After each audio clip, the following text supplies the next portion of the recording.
আসসালামু আলাইকুম এসএসসি শিক্ষার্থীরা, আশা করি ভালোই আছো। সবচেয়ে গুরুত্বপূর্ণ একটি টপিকস নিয়ে তোমাদের সামনে হাজির হয়েছি।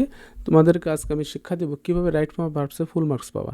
অর্থাৎ রাইট ফর্ম অফ ভার্বসে তোমাদের যে পাসে পাস অর্থাৎ 7 পাবা। 2025 সালে সিলেবাস অনুযায়ী 7 মার্কস আর এমনি 5 মার্ক। এই 7-এ কীভাবে তোমরা 7 অর্জন করবা, আজকের ছোট্ট একটি ক্লাস করে তোমরা রাইট ফর্ম অফ ভার্বসকে নিজের আয়ত্তায় করে নাও এবং ফুল মার্কস পাও। চলো শুরু করা যাক। Right form of verbs. আমরা জানি ভার্বের রূপ 3 প্রকার, কিন্তু আমরা জানি না যে ভার্বের আরও 3টি রূপ আছে। দেখো, আমরা এটুকু জানি যে ভার্বের basic form verb 1, verb 2, verb 3, এই রূপগুলো আগে জানতে হবে আমার। এরপরে কি আছে দেখো, 4 নম্বরে আছে ইনফিনিটিভ ফর্ম, অর্থাৎ 2 প্লাস ভার্ব 1, তাকে কি বলে ইনফিনিটিভ। এরপর আর একটা জিনিস আছে, সেটা হলো আর একটা রূপ আছে, সেটা হলো জেরান্ড ফর্ম, অর্থাৎ কি ভার্বের সাথে আইএনজি। এবং লাস্টে 6 নম্বরে দেখো ভার্বের সাথে এস বাই এস ফর্ম আসে। এই 6টা রূপ তোমাকে জানতে হবে, অর্থাৎ তোমরা জানো এই 6টা রূপ সম্পর্কে। চলো এখন আমরা রুলটা দেখে আসি। দেখো, রুল 1 কি আছে, প্রেজেন্ট ইনডিফিনিট টেন্সের ক্ষেত্রে subject third person singular number হলে ভার্বের সাথে এস বিএস যুক্ত হয়। এই নিয়মটা তোমরা 6 থেকে পড়ো, অথচ না বোঝার জন্য তোমরা করতে পারো না। এখানে শর্ত দিয়ে আছে কয়টা, 2টা। একটা হলো সাবজেক্ট থার্ড পারসন হবে এবং আর একটা হলো কি সিঙ্গুলার হবে। তার মানে কি third person singular number. Third person কাকে বলে, যারা জানো না তাদের জন্য আমি বলছি। যে বক্তা তিনি হলেন ফার্স্ট পারসন, অর্থাৎ আই, মি, মাই। আর যারা শ্রোতা থাকবে ইউ, ইওর, এগুলো সেকেন্ড পারসন। থার্ড পারসন হলো যে কোনো অনুপস্থিত ব্যক্তিকে থার্ড পারসন বোঝায়। আমি তোমাদের সহজেও শিখিয়ে দিলাম। হি, সি, তারা, সে এখানে নাই, থাকলে কি বলতাম তুমি, তোমরা, তোমাদের। সে এখানে নাই, আমি এই জন্য বলছি কি সে, তারা, তাদের। এইসবগুলো হলো থার্ড পারসন। তার মানে থার্ড পারসন হইতে হবে এবং সিঙ্গুলার। সিঙ্গুলার কি একজন বোঝাইতে হবে। তাহলে শর্ত হলো আমার 2টা, একটা হলো থার্ড পারসন আর একটা হলো কি সিঙ্গুলার। তাহলে কি হবে, ভার্বের সাথে এস বাই এস যুক্ত হবে। চলো দেখে আসি, এক্সারসাইজটা দেখে আসি। এখানে আছে কি, হি গো টু স্কুল, অ্যান্সার হবে গোস। ভার্বের সাথে এস যোগ। কেন এস যোগ, এখানে সাবজেক্ট আমার দেখতে হবে। সাবজেক্টটা কি হি, হি কি সে, থার্ড পারসন সিঙ্গুলার নাম্বার, এই কারণে একজন বোঝাইছে। শর্ত 2টা আমার ঠিক আছে, একটা হলো থার্ড পারসন এবং হি মানে সে, তার মানে একজন। এই জন্য ভার্বের সাথে কি হবে, এই গোর সাথে কি হবে গোস। ভার্বের থার্ড পারসন সিঙ্গুলার নাম্বার দেখে এখন কি হবে, ভার্বের সাথে এস বিএস যুক্ত হবে। আচ্ছা, এখানে খেয়াল করে দিয়ে মানে তারা ওয়ার্ক ভেরি হার্ড, এইখানে দিয়ে থার্ড পারসন, কিন্তু দিয়ে মানে তারা, তার মানে সিঙ্গুলার না। একটা শর্ত ঠিক আছে, সাবজেক্ট থার্ড পারসন ঠিক আছে, কিন্তু সিঙ্গুলার না হওয়ার কারণে এইখানে ওয়ার্কের কি কোনো পরিবর্তন হবে না। এখন আমরা কিভাবে চিনব যে এটি প্রেজেন্ট ইনডিফিনিট টেন্স। যদি কোনো কাজ সচরাচর নিয়মিত হয়ে থাকে সেটি প্রেজেন্ট ইনডিফিনিট টেন্স, এবং অভ্যাসগত বোঝায়, চিরন্তন সত্য, এসবগুলো প্রেজেন্ট ইনডিফিনিট টেন্স হয়। এখন খেয়াল করো, কিছু শব্দ আছে যেগুলো থাকলে আমরা ওই সেন্টেন্সটা, ওই বাক্যটা আমরা ধরে নেব এটি কি প্রেজেন্ট ইনডিফিনিট টেন্স। সেই শব্দগুলো কি আছে, normally, often, regularly, usually, sometime, everyday. আরও কিছু শব্দ আছে আমরা দেখব। এখন খেয়াল করো, এই জিনিসটুক কি, নোয়ার ইউজ এ ডগ, এখানে এনে নর্মালি, ওতে অফেন, আর এ রেগুলারলি, ইউতে ইউজুয়ালি, এসে সামটাইম, ইতে এভরিডে, এতে অলওয়েজ, ডিতে ডেইলি, ওতে অকেশনালি, জিতে জেনারেলি। তার মানে এই যদি কোনো শব্দের ভিতরে এই নোয়ার ইউজের ডগের দিয়ে, নোয়ার ইউজের ডগ অর্থাৎ শব্দের প্রথম অক্ষর নিয়ে এই বাক্যটা তৈরি, যদি কোনো বাক্যের ভিতরে নর ইউজের ডগ থাকে, ওই সেন্টেন্সটা কী হবে, প্রেজেন্ট ইনডিফিনিট টেন্স হবে। নর ইউজের ডগ মানে কি, এখানে আমি নিচে ডিটেলস বলে দিচ্ছি। এনে নর্মালি, ওতে অফেন, আর এ রেগুলারলি, ইউতে ইউজুয়ালি, এসে সামটাইম, ইতে এভরিডে, এখানে নিচে আরও আছে, আমরা পরে দেখব। এতে অলওয়েজ, ডিতে ডেইলি, ওতে অফেন, জিতে জেনারেলি। এই শব্দগুলো যদি থাকে তাহলে ওই বাক্যটা কী হবে, প্রেজেন্ট ইনডিফিনিট টেন্স। আমি আরেকবার সারসংক্ষেপণ দিয়ে দিচ্ছি। যদি কোনো কাজ বর্তমানকালে সাধারণভাবে হয় বা হয়ে থাকে, চিরন্তন সত্য, অভ্যাসগত বোঝায়, ওই বাক্যটা হবে present indefinite tense. Present indefinite টেন্সের ক্ষেত্রে subject third person singular number হলে ভার্বের সাথে এস বেস যুক্ত। শর্ত 2টা, একটা হলো সাবজেক্ট থার্ড পারসন হতে হবে আর একটা হলো একজন বোঝাইতে হবে। আশা করি বুঝতে পারছো। আমরা যখন বোর্ড কোর্সেন প্র্যাকটিস করব অনেকবার এই নিয়মটা আমরা পাবো। চলো দ্বিতীয় নিয়মে যাচ্ছি। দেখো, রুল 2-এ কি আছে, সেন্টেন্সটি প্যাসিভ ভয়েস হলে টেন্স অনুযায়ী অক্সিলারি ভার্ব বি ভার্ব। কি প্যাসিভ ভয়েস চিনব কীভাবে সেটা একটু বলি, শোনো। যদি কোনো সেন্টেন্সের সাবজেক্ট বস্তুবাচক হয়, ওই সেন্টেন্সটা প্যাসিভ ভয়েস। এবং ব্যক্তিবাচক হওয়া সত্ত্বেও যদি সাবজেক্টটি নিজের কাজ নিজে না করে সেটি প্যাসিভ ভয়েস। চলো দেখে আসি কেমনে। তাহলে প্যাসিভ ভয়েস হলে কী দেবো আমরা? টেন্স অনুযায়ী বি ভার্ব আর হলো ভার্ব থ্রি। টেন্স অনুযায়ী বি ভার্ব আর হলো ভার্ব থ্রি। এখন টেন্স অনুযায়ী বি ভার্ব কী বসতে পারে? এম ইজ আর, ওয়াজ আর, এই 5টা শব্দই বেশি বসে। English speak all over the world, এই বাক্যের সাবজেক্টটা কি? ইংলিশ। এখন বলো ইংলিশ কি ব্যক্তি না বস্তু? ইংলিশ অবশ্যই ব্যক্তি না, তার মানে এটা কি? চোখ বন্ধ করে প্যাসিভ ভয়েস।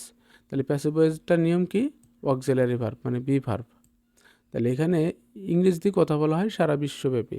এটা অতীতেও ছিল, এখন আছে, ভবিষ্যতেও থাকবে। তার মানে এটা কি? Simple present tense. এই ক্ষেত্রে ইংলিশের সাথে প্রেজেন্ট টেন্সের ক্ষেত্রে অ্যাম ইজ আর, এর কারণে কি বি ভার্ব হিসেবে ইজ আসছে। আর স্পিক এর পাস্ট পার্টিসিপাল ফর্ম কি আছে? স্পোকেন। আবার দেখো যদি সেন্টেন্সটি প্যাসিভ ভয়েস হয়, প্যাসিভ ভয়েস চিনবে কীভাবে? সাবজেক্ট বস্তুবাচক। তাহলে be verb verb three. Be verb হিসাবে কী দেবো আমরা? Am is R, was R. Present টেন্সে অ্যাম ইজ আর, পাস্ট টেন্সে ওয়াজ আর। এইখানে আমরা কেন ইজ দিছি? ইজ দেওয়ার কারণ হলো এটা একটা প্রেজেন্ট টেন্স, এই বাক্যটা আমার কি? প্রেজেন্ট টেন্স, যার কারণে কি দিছি আমি? ইজ। আর স্পিকের পাস্ট পার্টিসিপাল ফর্ম স্পোকেন। এরপরে দেখো 2 নম্বর এক্সারসাইজটা দেখো, the work do by him. এখানে খেয়াল করো সাবজেক্ট কি? The work. এটা কি টেন্স? প্রেজেন্ট টেন্সের সাবজেক্টটা বস্তুবাচক, তার মানে কি? Passive voice. প্যাসিভ ভয়েস দিলে কী দেবো আমরা? প্যাসিভ ভয়েস দিলে বি দিব, বি ভার্ব এবং ভার্ব থ্রি। তাহলে এখানে বি ভার্ব হিসেবে ইজ এবং ভার্ব থ্রি ডু এর পাস্ট পার্টিসিপাল ফর্ম কি? ডান। ক্লিয়ার? আশা করি বুঝতে পারছো। 3 এবং 4 দুটো নিয়ম খুবই ইফেক্টিভ এবং খুবই ভালো। হ্যাঁ, আমি তোমাদের দেখাচ্ছি দুটি নিয়ম আমরা কিভাবে দেখব। আমরা 3 এবং 4 এই দুটো রুল একসাথে শিখব। কিভাবে শিখব? চলো আগে আমরা এটুকু একটু পড়ি এবং এইটুকু একটু পড়ব, তারপরে এক্সারসাইজে যাব, এরপরে আমরা নিয়মের সাথে মিলাবো। সেন্টেন্সটি প্যাসিভ ভয়েস না হলে শুধু মডেল, এরপরে ভার্ব অন হবে। মডেল কি? মডেল আমরা চিনি, can, could, may, might, shall, should, will, এসবগুলো মডেল ব্যবহার। অর্থাৎ মডেল ব্যবহার যদি আমরা পাই এবং সেটা যদি প্যাসিভ ভয়েস না হয়, অ্যাক্টিভ ভয়েস হয়, তাহলে আমরা কোনো চেঞ্জ করব না। আশা করি বুঝতে পারো না, আমি আবারও বুঝাইতেছি। এখন চলো আমরা এক্সারসাইজে যাই, তোমরা বুঝে যাবা। People can use internet two communicate in the world. এই বাক্যটার ভিতরে আমি যখন পড়তেছিলাম তখন কী পাইছি? একটা মডেল পাইছি। আমার কথা বোঝো, যদি কখনো মডেল পাও আমরা কোথায় যাব? সাবজেক্টে যাব। সাবজেক্ট কী আছে? পিপুল। মডেল পাওয়ার পরে যদি কোনো মডেল পাওয়ার পরে আমরা সাবজেক্টে যাব। সাবজেক্ট যদি ব্যক্তিবাচক হয় এবং সেটি অ্যাক্টিভ ভয়েস হয় তাহলে কোনো চেঞ্জ হবে না। তাহলে ইউজের কি? কোনো চেঞ্জ হবে না। আগে আপাতত মনে রাখো, যদি কোথাও মডেল পাই সাবজেক্টে যাব, সাবজেক্ট ব্যক্তিবাচক হলে আমরা কোনো কি চেঞ্জ করব না। তবে হ্যাঁ, প্যাসিভ ভয়েস হলে চেঞ্জ করতে হবে। People can use internet two communicate in the world, তার মানে কি এই বাক্যের কোনো চেঞ্জ হবে না। কারণ কি? এখানে আমরা ক্যান মডেল পাইছি, সাবজেক্ট ব্যক্তিবাচক, অ্যাক্টিভ ভয়েস, এই জন্য কি কোনো চেঞ্জ হবে না। এবার দ্বিতীয় এক্সারসাইজটা দেখো, ইন্টারনেট ক্যান, এই দেখো এখানে ক্যান। তাহলে এই ক্যান থাকলে আমরা কোথায় যাবো? সাবজেক্টে যাবো। সাবজেক্ট কি আছে? ইন্টারনেট, অর্থাৎ কি? বস্তুবাচক। এখন কি হবে? এখন কি কোনো চেঞ্জ করবো না? অবশ্যই করবো। এখন একটা বি দিব, ভার্ব থ্রি দিব। কি দিব? বি দিব, ভার্ব থ্রি দিব। এখানে আমরা কি দিচ্ছি? দেখো অ্যান্সারে বি ইউজড, তার মানে internet can be use to communicate in the world by the people.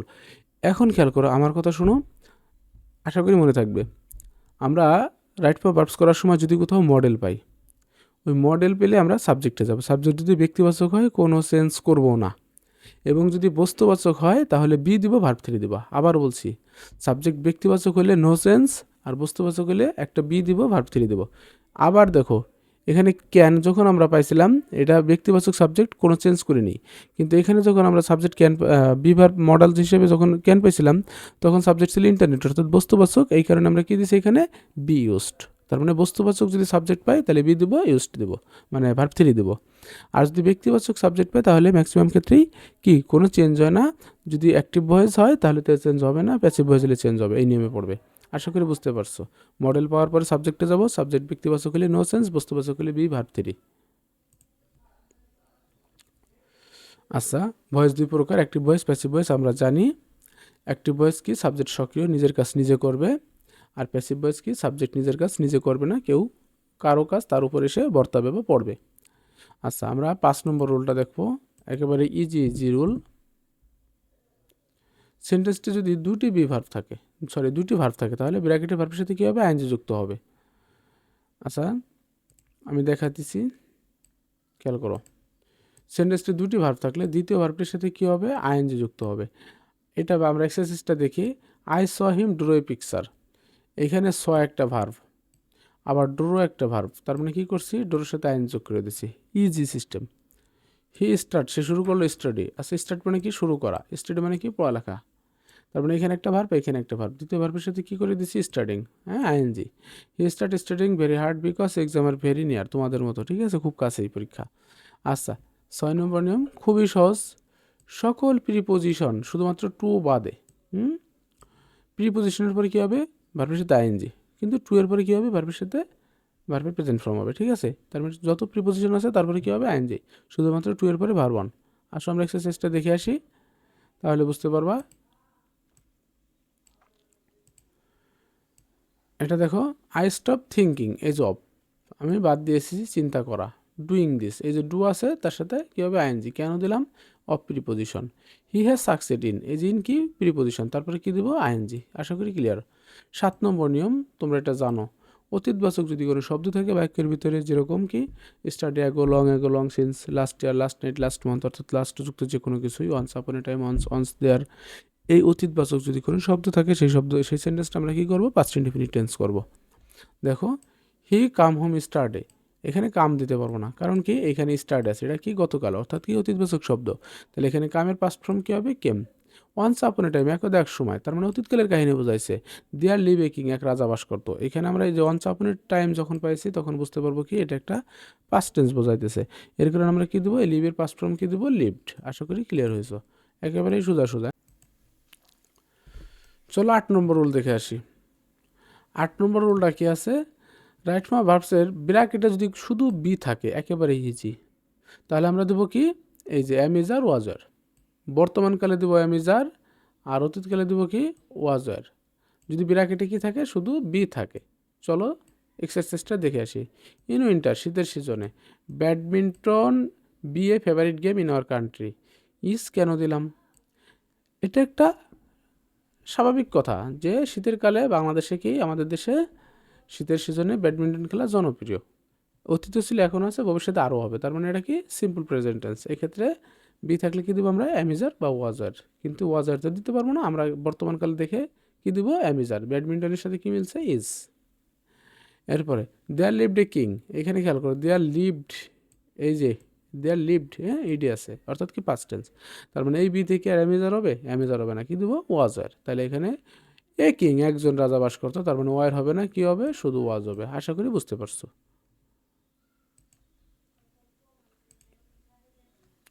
এরপরে দেখো, আমরা 9 নম্বর রুলটা দেখি। 9 এবং 10 দুটি দেখব। রাইট ফর্ম ভার্বসে যদি কোথাও নট থাকে, অর্থাৎ রাইট ফর্ম ভার্বস করতে গেছো, দেখছো কি ব্র্যাকেটের ভিতরে নট আছে, অন্য একটা ভার্ব আছে, তখন মনে রাখবা নট কখনো একা বসে না, ওইখানে অবশ্যই do not, did not, does not, যে কোনো একটা আনতেই হবে। এখন ডু নট, ডাজ নট কখন, ডিড নট কখন বসবে, আগে সেটা শেখো। ডিড নট বসবে অতীতকাল বোঝালে ডিড নট বসবে, আর যদি verb third person singular number হয় সাবজেক্ট, সেক্ষেত্রে ডাজ নট। আর এমনি প্রেজেন্ট টেন্সে কী হবে, ডু নট। আর একবার দেখে নিও। Because of being lazy, he not get a good grade in the last exam. এইখানে দেখো লাস্ট এক্সাম, তার মানে এই লাস্ট এক্সাম দেখে আমরা, লাস্ট শব্দটা দেখে আমরা বুঝতে পারলাম যেটা একটা অতীতকাল। আর অতীতকাল হওয়ার কারণে এখানে কি নটের সাথে আমরা কি দেবো, ডিড নট, কারণ কি অতীতকালে কি বসে, ডিড নট বসে। He not follow routine in his life and it's very disastrous, সে জীবনে রুটিন ফলো করে না, এটাই কি তার জন্য খুবই ধ্বংসাত্মক। এইখানে খেয়াল করো সাবজেক্ট কি আছে, থার্ড পারসন সিঙ্গুলার নাম্বার, অর্থাৎ হি। এই জন্য কি হবে, এখানে ডাজ নট ফলো, কারণ কি নট কখনো কি বসে না, একা বসে না, do not, did not, does not, যে কোনো একটা নেবেই। আর এখানে কেন ডাজ নট নিল, কারণ থার্ড পারসন সাবজেক্ট কি আছে, থার্ড পারসন সিঙ্গুলার নাম্বার। ওকে, 10 নম্বর রুলটা খুবই গুরুত্বপূর্ণ এবং খুবই ইজি, হ্যাঁ, খেয়াল করো কি আছে, যদি আমরা বাক্যের ভিতরে কখনো ওয়াইল পাই রাইট ফর্ম ভার্বস কারেকশন করতে গিয়ে, আর ওয়াইলের পরে যদি ভার্ব থাকে তাহলে কি দেবো আমরা আইএনজি যোগ করে দেবো। তার মানে কি বুঝলা, ওয়াইলের পরে ভার্ব থাকলে কী হবে আইএনজি যুক্ত, ওয়াইলের পরে ভার্ব থাকলে তার সাথে কী হবে আইএনজি যুক্ত। এবার নিচের এক্সারসাইজটা দেখো, টিচার্স এন্টার দ্য রুম ওয়াইল হি, এইখানে ওয়াইল আছে কিন্তু তারপরে কিন্তু ভার্ব না, একটা কি আছে মাঝে, মাঝে একটা সাবজেক্ট আছে। যদি মাঝে ওয়াইল এবং ভার্বের মাঝে যদি সাবজেক্ট থাকে সেক্ষেত্রে কি দেবো ওয়াজ বা ওয়ার বেশি দিব, মানে পাস্ট কন্টিনিউয়াস টেন্স হবে। তার মানে কি বুঝলা, ওয়াইলের পরে ভার্ব থাকলে আইএনজি যোগ, কিন্তু ওয়াইলের পরে যদি সাবজেক্ট থাকে তাহলে আমরা কি দেবো ওয়াজ ওয়ার দিতে হবে এক্সট্রা, অর্থাৎ যেটা দেওয়া যায় সেটা আমরা দেব ওয়াজ অথবা ওয়ার। আচ্ছা, এরপরে দেখো 11 নম্বর, এটা বাক্যের শুদ্ধিকরণের কথা বলতে পারো। 11 নম্বর কি আছে, যদি কনজাংশন অ্যান্ড বা টর, এই কনজাংশন এর আগে পরে একই ধরনের ভার্ব বসে। ফ্রম দ্য বার্থ, জন্ম থেকে, আওয়ার প্যারেন্টস, আমাদের পিতামাতা, নার্সিং, দেখাশোনা করতেছে, কেয়ার, আফ টিল দ্য অ্যাডাল্টহুড, বয়স্ক হওয়া পর্যন্ত। এখানে অ্যান্ড এই যে একটা কনজাংশন, এর আগে কি আছে নার্সের সাথে আইএনজি যুক্ত আছে নার্সিং, তাহলে এখানে কি হবে কেয়ারের সাথে কি হবে আইএনজি কেয়ারিং। এরপরে দেখো, he told me to do or die, এখানে ওয়ারের ঠিক আগেই কি আছে ভার্বের প্রেজেন্ট ফর্ম আছে, তাহলে আমার এখানে ডায়ের কোনো কি চেঞ্জ হবে না। হি অ্যাটেন্ড দ্য মিটিং লেট, সে মিটিংয়ে যোগদান করেছিল দেরিতে, বাট এই হলো কনজাংশন। এখন কি লেট দেখো না, এই সেন্টেন্সের এই আগের সেন্টেন্সের ভার্ব কোনটুক অ্যাটেন্ডেড, হ্যাঁ, অর্থাৎ এটা কোন টেন্সে আছে পাস্ট টেন্সে, তাহলে এখানে লিভের পাস্ট ফর্ম কী হবে লিভড। আশা করি বুঝতে পারছো, তার মানে অ্যান্ড বাট অর এর আগে পরে একই ধরনের ভার্ব হবে। এরপরে দেখো সবচেয়ে গুরুত্বপূর্ণ আরও দুটি নিয়ম, এটা আমরা জানি। যদি কোনো বাক্যের ভিতরে অলরেডি, ইট, এবার, লেটলি, রিসেন্টলি পাও, ওটা present perfect tense. Present perfect টেন্সের কি, প্রেজেন্ট পারফেক্ট টেন্স কি subject have as verb 3। Present perfect টেন্সের কোন যারা পারো না তারা দেখবা, হ্যাঁ, সাবজেক্ট হ্যাভ অ্যাজ ভার্ব 3 কোনটা, অলরেডি, ইট, এবার, লেটলি, রিসেন্টলি, এই পাঁচটা যদি থাকে প্রেজেন্ট পারফেক্ট টেন্স। দেখো recently I have visited Cox's Bazar, এইখানে রিসেন্টলি আছে, তার মানে কি হ্যাভ বসছে, ভার্ব 3 বসছে। আশা করি বুঝতে পারছো। এরপরে 13 নম্বর, সবচেয়ে সোজা জিনিস, লিস্টের পরে যদি সাবজেক্ট থাকে তারপরে কি বসবে শুড বসবে, ভার্ব বসবে, এটা অনেক জায়গায় পাবা। ওয়ার্ক ফার্স্ট লিস্ট, এইখানে দেখো লিস্ট আছে, লিস্টের পরে কি বসবে সাবজেক্ট, তারপরে অবশ্যই একটা শুড দিব, তারপরে কি দেবো ভার্ব অন দেবো। আশা করি ক্লিয়ার।